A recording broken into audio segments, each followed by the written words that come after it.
Facebook প্ল্যাটফর্মে সবচাইতে সফল ব্যক্তি হচ্ছে তারাই যাদের পেজের ভিডিওগুলোতে প্রচুর পরিমাণে ভিউজ আসে। আজকের এই ভিডিওটির মাধ্যমে আমি তোমাদেরকে ভিউজ নিয়ে এমন চমৎকার একটি ধারণা দেবো যা তোমরা কল্পনাও করতে পারোনি। আমার স্ক্রিন রেকর্ড করে স্ক্রিন ভিডিওর মাধ্যমে তোমাদেরকে হাতে ধরিয়ে ধরিয়ে দেখিয়ে দেবো ভিউজ বাড়ানোর নিনজা টেকনিকগুলো।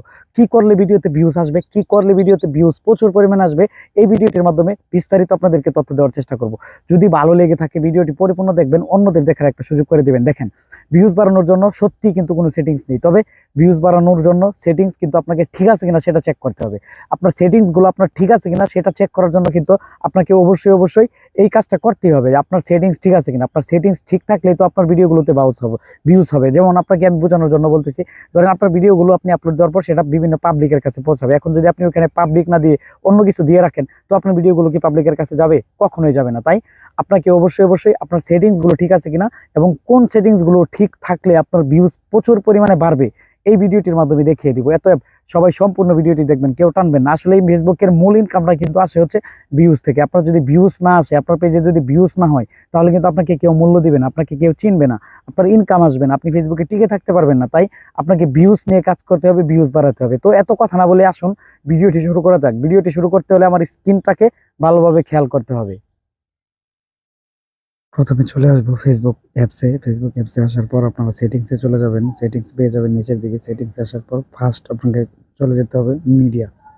দেখেন, মিডিয়া নামের একটা অপশন আছে, এই মিডিয়াতে আপনাকে ঢুকতে হবে। এই মিডিয়াতে ঢোকার পর এই সময়টাতে আপনাকে, এটা হচ্ছে গুরুত্বপূর্ণ একটা অপশন। আপনারা অনেক সময় ভিডিও প্লে করে ফেলেন, ভিডিও কমেন্ট দেখতে গিয়ে ভিডিও প্লে হয়ে যায়। তো এখানে আপনারা এই যে দেখতেছেন নেভারে আপনি যদি টিক মার্ক দিয়ে রাখেন তাহলে কিন্তু আপনার ভিডিওটা অটোমেটিকলি প্লে হবে না। এটা আপনাকে ফার্স্ট করতে হবে। দ্বিতীয় কাজ হচ্ছে আপনার অ্যাক্টিভিটি লক। এই অ্যাক্টিভিটি লক আপনাকে খুঁজে বের করতে হবে। এই অ্যাক্টিভিটি লগের ভিতরে হচ্ছে আপনার সমস্ত গুরুত্বপূর্ণ ডকুমেন্ট বা তথ্য। অ্যাক্টিভিটি লকের ভিতরে আপনি ট্রাস্ট মানে যে ভিডিওগুলো ডিলিট করে ফেলেছেন সেই ভিডিওগুলো এখান থেকে রিমুভ করে দিতে হবে। এর জন্য কিন্তু ভিউজ হয় না। তো যে ভিডিওগুলো ডিলিট করে দিয়েছেন সেগুলো কিন্তু এখানে থেকে যায়, বা আপনি আপলোড দেওয়ার পর ডিলিট করে দিয়েছেন, পোস্ট যা এই কিছু আছে কেন এখানে যাবেন, তারপরে ডিলিট করে দেবেন। তো এটার কাজ শেষ, ২টা কাজ শেষ। ভিউজ বাড়ানোর জন্য আরো গুরুত্বপূর্ণ কিছু কাজ আছে, সেগুলো হচ্ছে নিচে। তারপর নিচের দিকে নামবেন, আস্তে আস্তে নিচের দিকে নামতে থাকবেন। নিচের দিকে পেয়ে যাবেন হচ্ছে, আপনি পেয়ে যাবেন ইউর ফেসবুক অ্যাক্টিভিটি, এটাতে ঢুকবেন। এই ইউর ফেসবুক অ্যাক্টিভিটি এটা হচ্ছে মোস্ট গুরুত্বপূর্ণ। এই ইউর ফেসবুক অ্যাক্টিভিটি এখানে আপনি সব কিছু পেয়ে যাবেন। এখানে আপনি সব কিছু পেয়ে যাবেন।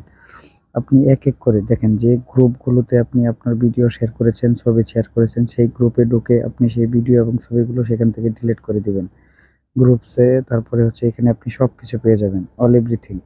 তারপর আপনি দেখেন এখানে আরো আছে পোস্ট আছে। আপনি এই পোস্টের মধ্যে দেখবেন আপনার যে activity your tag it in, যারা আপনাকে ট্যাগ করেছে কিন্তু পারমিশন নেয়নি, আপনি সেগুলো এখান থেকে রিমুভ করে দিবেন।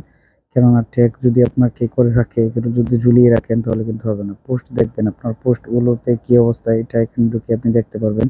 তারপরে হচ্ছে কমেন্ট, আপনি যে কমেন্টের অপশনটা এটাতে ঢুকবেন। তারপর আপনি যেগুলো ইলিগেল কমেন্ট করেছেন বা অহেতুক লাইক রিঅ্যাকশন দিয়েছেন এগুলো কিন্তু সব এখানে দেখাবে। আপনি এখান থেকে এগুলো রিমুভ করে দিবেন, এগুলো রিমুভ করে দিবেন। এই কয়েকটা কাজ, হাতে গোনা কয়েকটা কাজ আপনি যদি করেন, আমি 100% বলতেছি আপনার ভিডিওতে ভিউজ বাড়বে। 100% আপনার ভিডিওতে ভিউজ বেড়ে যাবে।